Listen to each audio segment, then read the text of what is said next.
je suis choqué. Je suis absolument choqué. Je n'ai pas de mots pour décrire les choses que je viens de voir à l'écran là. Je suis juste choqué quoi. Emond, il a juste fait ça quoi. C'est rebondissement sur rebondissement sur rebondissement.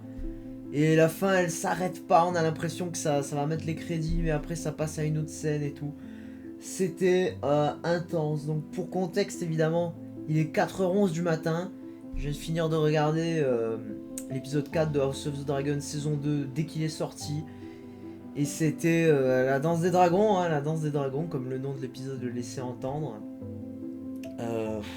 Par où commencer quoi. Bah déjà, évidemment, bah, c'est une vidéo spoiler, mais Mélisse et Rhaenys, oh là là, la reine qui jamais ne le fut, la pauvre. Elle était déterminée, hein. Et franchement, les shots entre elle et son dragon Mélisse, on voit qu'il y a vraiment cette connexion émotionnelle, magique un peu, métaphysique entre le dragonnier et son dragon. Et franchement, la pauvre, elle est morte en plein vol. Elle s'est fait juste compresser le cou à moitié. J'ai cru qu'il allait la décapiter. Et elle est morte en plein vol, quoi. C'est quand même incroyable. Les choix artistiques qu'ils ont pris pour cet épisode. On savait évidemment, pour les fans du lore, qu'il allait avoir une bataille entre Aegon, Aemond et Rhaenys. Et que Rhaenys, bah, elle en finit morte. Je vais pas vous révéler, mais Aegon apparemment il est peut-être mort, peut-être vivant, on ne sait pas. Mais en tout cas, il s'est fait absolument rôtir. Et j'ai été absolument choqué des modes quoi. Parce que ça c'est un détail qu'il n'y a pas dans les livres. On sait seulement que Aegon, bah, il ressort de la bataille.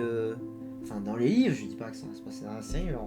Dans les livres, il ressort de la bataille scarifié et quasiment complètement handicapé et à moitié fou. Mais comment ça s'appelle ici ouais, il a vraiment ça montre son côté incontrôlable quoi. Il a vraiment décidé. Tout le monde lui dit en gros quoi faire. Sa mère elle lui dit bien en gros il faut que tu apprennes à être roi, faut que pour l'instant tu fasses rien, tu laisses faire les autres. Mais voilà, on le voit après que Aegon, lui, évidemment, bah, il pense que c'est le roi, donc il peut tout faire. Son conseil ne l'écoute même pas, ne le prend même pas en compte. C'est plus Aemond et Cole qui dirige. Et, euh, et du coup, on voit cette dynamique où bah, justement, bah, il essaye de s'imposer. Et vu qu'il a un tempérament, bah, voilà, hein, c'est Aegon 2, il est très, très direct, très perché aussi un peu. Bah, du coup, il décide de se bourrer, se bourrer la tronche, de prendre son dragon et de s'envoler au combat. Son dragon feu du soleil, qui apparemment c'est censé être un des plus beaux dragons dans le lore. Il n'a pas tenu longtemps face à Mélisse, bien plus expérimenté, plus gros aussi, mais il s'est fait absolument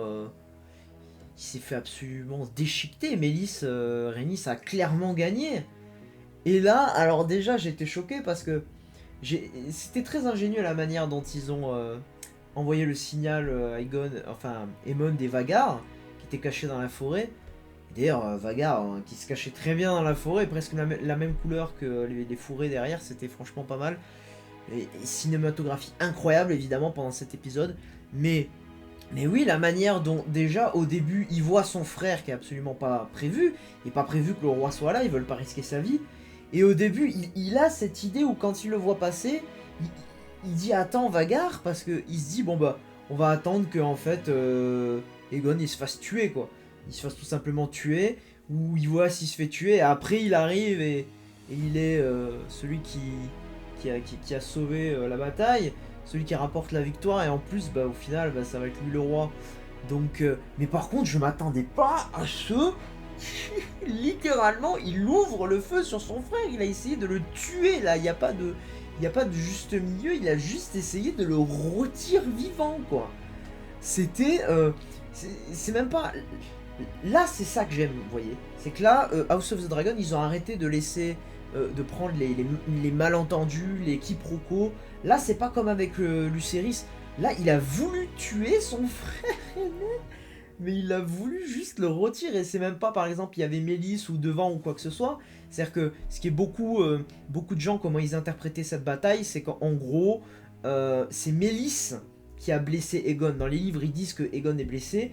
Il n'est pas dit exactement comment ça arrive. Mais là, c'est Aemond, qui a littéralement dit Dracarys en direction de son frère et Vagar sans aucune hésitation, il l'a brûlé. Même son dragon, il était brûlé à la fin pour... évidemment, il est beaucoup plus petit son dragon, mais pour mettre un peu en perspective, j'ai été choqué, il a juste essayé de le tuer, quoi.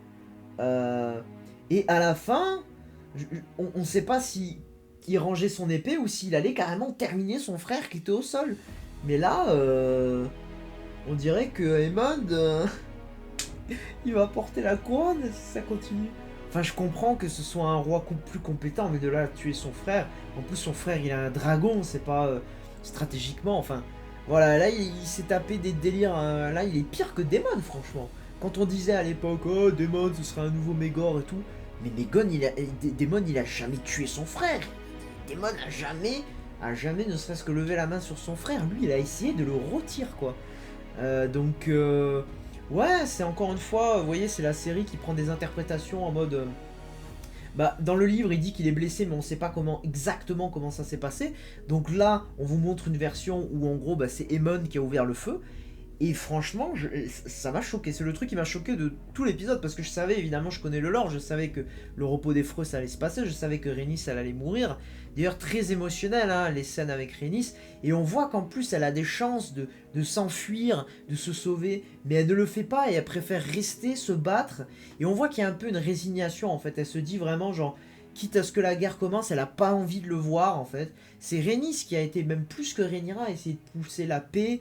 Et on voit qu'elle est au bout du rouleau, elle a perdu tous ses enfants, elle a perdu, elle est éloignée de ses petites filles, mais elle sait très bien qu'elle va être risquée pendant la guerre, surtout Bella, qui a un dragon elle-même. Et voilà, elle sent que, je pense qu'il y a une sorte de résignation de la part de Rhaenys, où elle sait que, bah, quitte à partir, autant essayer d'attaquer l'ennemi. Après, à la fin, elle essaye de partir. Je pense qu'en fait elle se dit que peut-être qu'elle a envie de revoir Corlys. Elle essaye de s'enfuir, mais il y a Vagar qui est caché derrière la falaise. Ça, franchement, je m'y attendais. Bon, après, je trouve un peu bof qu'ils refassent le coup du Vagar qui sort de nulle part et qui bouffe un autre dragon, comme ils ont fait avec Lucerys, mais j'ai été choqué. La mort de Rhaenys, absolument incroyable. Aemon qui essaye de cramer son frère. C'était incroyable.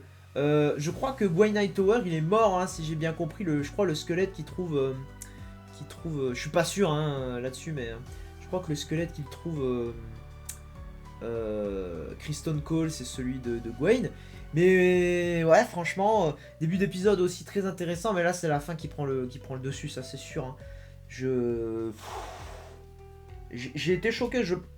Là, vous voyez, moi je pense que... Vous savez, à l'époque de Game of Thrones, ils disaient qu'il fallait faire un peu des surprises à l'audience, il fallait déjouer leurs attentes. Et il avait fait de la pire des façons hein, à la fin de Game of Thrones, dans les saisons 8 et compagnie. Mais là, vous voyez, je pense que c'est la meilleure façon, c'est la bonne façon, vous voyez, de subvenir aux attentes. Parce que là, en l'occurrence,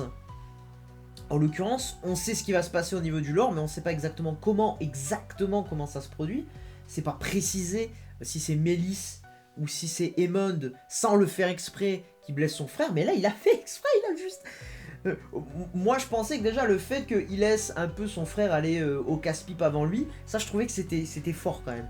Mais là, le fait qu'il le laisse juste y aller pour se faire tuer, je trouvais ça énorme, quoi. Franchement, je me suis dit, ah ouais, là, Aemond, il a dépassé un stade. Je pense qu'il va perdre beaucoup de fans après ça, quand même. Je veux dire, ok, Aegon 2, c'est un peu un sac à merde, mais de là à ce que Aemond, il aille tuer son propre frère juste parce qu'il a envie d'être roi, alors ok, il serait peut-être un meilleur roi, mais du point de vue compétence. Mais quand vous voyez ça, vous pensez vraiment qu'il serait un meilleur roi? Vous pensez vraiment qu'il serait moins pire que Rhaenyra, moins pire que Maegor, moins pire que comment ça s'appelle, que Daemon? Non, absolument pas. C'est un malade.